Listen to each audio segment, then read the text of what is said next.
You're standing in the driveway at 6:40 in the morning, coffee going cold on the roof of the car, staring at a payment confirmation screen that says $0, 0 cents remaining. Not a typo, not a promotional balance, zero. The Civic you financed 6 years ago at 24 is now officially completely yours. No lender attached to it, no monthly draft going out on the 9th. You'd expected to feel something bigger than this. Instead, you just feel the cold coming through your socks on the concrete. And somewhere behind you, your neighbor Priya is backing her Tesla out of her driveway, waving like it's any other Tuesday. It was any other Tuesday. That was the strange part. You'd bought the Civic used, 2 years old, $19,400 out the door. Financed over 60 months at 6.9%. Everyone told you 6.9% was rough, that you should have shopped harder, that credit unions do better. You didn't shop harder. You just decided the same week you signed that you'd kill it early. Extra $180 a month on top of the $342 payment.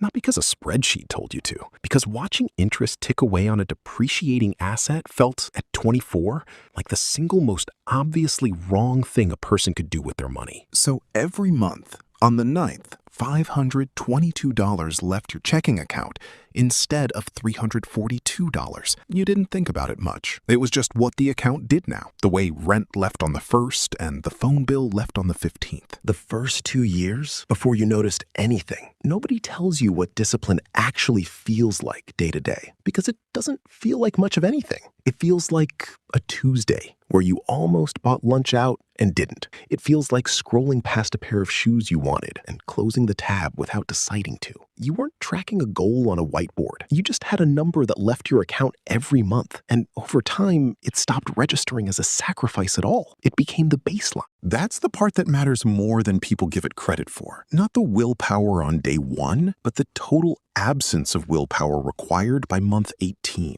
because the habit had already replaced the decision. Your coworker Marcus asked you once, over lunch in the break room, why you still drove the same Civic when you could have upgraded by now. You told him you weren't in a hurry. He laughed and said something about how he'd never survive driving the same car for 6 years. 3 weeks later, he leased a Tacoma. You didn't think about that conversation again until much later, when the numbers made it impossible not to. By month 34, instead of 60, the loan was gone 2 years early. You remember standing in this exact driveway the first time, holding your phone, feeling proud in a quiet, private way that didn't need an audience. You told your dad. He said, good for you, and then asked if you were still putting money in your 401k. You said yes. You weren't, not really. Just the minimum to get the match, because the extra $180 a month had somewhere else to go. That's the part nobody put in the same sentence as you paid off your car early. Not the car, the other place. What the $180 was actually doing. Here's what you didn't calculate at 24, standing in that driveway feeling proud. The $180 a month you redirected toward killing the loan 2 years faster, that money existed. It didn't vanish into the void of responsible decision. It went somewhere. It went into interest savings on a 6.9% loan, which on the remaining balance at that point worked out to roughly $1,140 total saved over those 2 years. Real money, not nothing. But $180 a month for those same 26 months put into a low-cost S&P 500 index fund instead, during a stretch that, yes, included some ugly months, would have grown to something closer to $5,300 by the time the loan would have naturally ended anyway. Not the $1,140 in interest you saved, 5 times that, sitting in an account instead of a payoff letter. You didn't run that comparison at 24. Nobody hands you that comparison. The bank doesn't send you a letter that says, here's what you gave up. It just sends you a letter that says, loan satisfied. And the letter feels like winning, because in every version of the story you'd been told, killing debt early is winning. Here's the part that actually costs you, though. Not the 2 years of extra payments. What happened after? The habit didn't stop. It just changed direction. The $522 you'd been sending out on the 9th of every month, once the loan was gone, it didn't become $522 of extra savings. You didn't have a plan for it. Nobody does the first time. So for about 4 months, it just dissolved. A nicer gym membership, takeout twice a week instead of once, a weekend trip to Asheville with Priya and her husband that felt earned because, look, no car payment anymore, right? You weren't reckless. Nothing about those 4 months would embarrass you if someone read your bank statement out loud. It just quietly absorbed the exact amount that used to go toward the car. By month 5, you caught it, sat down on a Sunday with the bank app open, and actually looked at where the $522 had been going instead of where it used to go, and felt something close to embarrassment. Not because you'd bought a plane ticket, because you'd spent 6 years disciplined enough to pay off a car 2 years early, and then handed the reward for that discipline straight back to a version of yourself with no plan at all. So you did the boring thing. You automated $400 of it into a brokerage account the same day your paycheck landed, before you could see it sitting in checking looking spendable. Left $122 loose, guilt-free, actually meant to be spent. That was 5 years ago. Where the two paths actually split. Now you're 32. The Civic still runs, 91,000 miles, a small crack in the windshield you keep meaning to fix.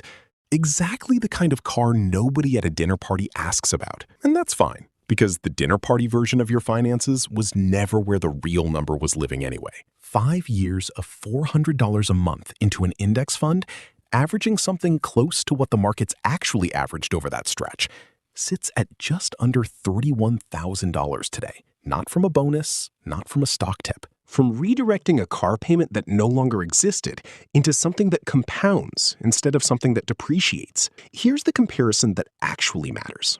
The one you never see side by side. If you'd financed that same Civic over the full 60 months instead of paying it off in 34, made the minimum $342 payment the whole time, and put the difference, that $180 a month, into the index fund starting from day one instead of starting 5 years later, you'd be sitting closer to $34,000 right now, more than what you actually have. Not because paying off the car was wrong, because paying it off early at 6.9% cost you 2 years of compounding on money that could have been doing something else entirely, and you didn't get that time back just because the loan disappeared. That's the math nobody explains at the dealership, or at your dad's kitchen table, or in the get out of debt videos that treat every kind of debt like it's the same enemy. A car loan at 6.9% and a mortgage at 3.5% are not the same decision wearing different clothes. One of them, paid off early, mostly just buys you a feeling. The other one, paid off early, might actually be the smarter move. Nobody tells you to ask which kind you're holding before you start throwing extra money at it. The number you don't see on any statement. Here's the part that's easy to skip past, because it doesn't show up in any dollar figure. That $190,000 number, the one that gets people's attention, isn't about this one car or this one decision. It's about what happens when this same pattern repeats itself across a lifetime. Pay off the car early instead of investing the difference. Pay off the next car early too, because it worked once and it felt responsible. Do the same thing with a low-rate mortgage 20 years from now, because debt-free sounds better at a dinner table than leveraged intelligently. Each individual decision costs a few $1,000s in lost compounding, repeated 4 or 5 times over 40 years of adult financial decisions at market rates of return. That gap doesn't stay in the thousands. It moves into 6 figures. Quietly, without a single dramatic moment attached to any one choice. You didn't know that at 24. Almost nobody does, because nobody sits you down and shows you the 2 charts side by side.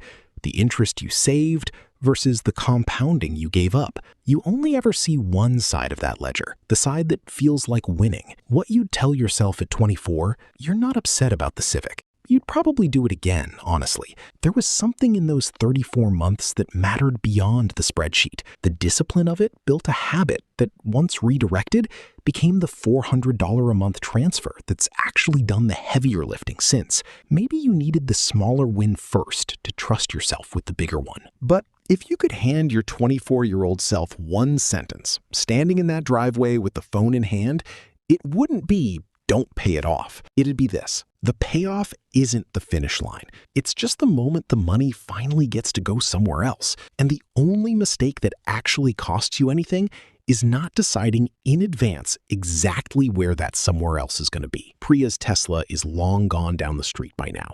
You're still standing in the driveway, coffee properly cold. You open the banking app one more time, not to check the loan. That's done. Has been done for years.